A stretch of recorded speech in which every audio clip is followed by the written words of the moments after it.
Quand vous étiez petit, Oui, madame.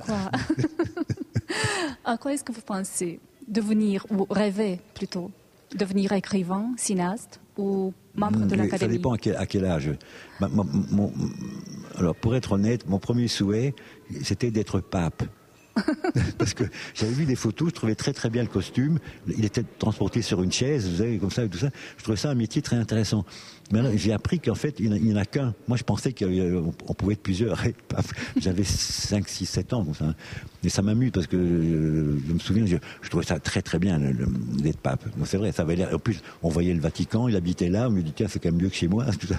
Bon, alors, j'ai quand même été assez vite. On m'a fait comprendre que c'était impossible. Immortel, ça vous rêvez? Immortel, c'est un drôle de mot, oui. Mais c'est comme ça que s'appellent les académiciens. En fait, l'Académie française a été fondée sous Louis XIII, il y a longtemps déjà. Hein. Je crois que c'est la plus ancienne institution culturelle du monde occidental. Peut-être qu'au Japon, ils ont des choses plus anciennes, mais en Europe pas. C'était donc fondé sous Louis XIII par le cardinal de Richelieu. Et c'est lui, un cardinal, qui devait quand même savoir ce que c'était que l'éternité.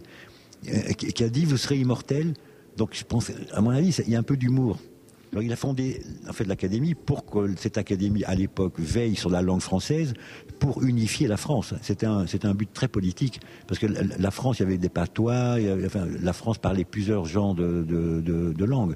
Et donc il s'est dit on va imposer à la France la langue qui est parlée à la cour du roi. Et l'Académie, c'était ça le premier travail. Aujourd'hui, il y a toujours le dictionnaire à faire, mais donc on veille un peu sur surtout l'introduction de mots nouveaux, les mots scientifiques, les mots anglais. Il y a un petit travail à faire là. Vous rêvez à ça, être académicien? Oh oui, quand j'étais petit, ça m'amusait parce que, alors il y a un peu à cause de Jean Cocteau.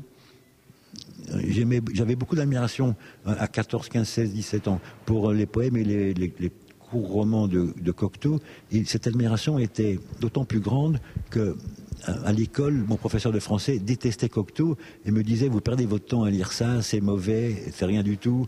Et moi, donc je me suis dit non, si le prof dit que c'est mauvais, et moi ça me plaît, je vais affirmer mon goût. Donc l'œuvre de Cocteau m'a permis de comprendre qu'il valait mieux penser tout seul que penser ce que le professeur vous dit. Et alors un jour, Cocteau s'est fait élire à l'Académie française. Donc, je sais pas, j'avais 18 ans, mais ça m'a beaucoup surpris, que je pensais qu'un quelqu'un d'aussi indépendant que lui n'irait jamais à l'Académie. Alors je me suis dit, tiens, s'il y va, pourquoi j'irai pas un jour? Après, j'ai tout oublié, j'ai fait mes films, tout. Et puis, il y a 2 ans, tout à coup, je vois gagner l'élection, et c'est comme un jeu. C'est comme quand on va au casino, tout à coup, je mets tout sur le numéro 17.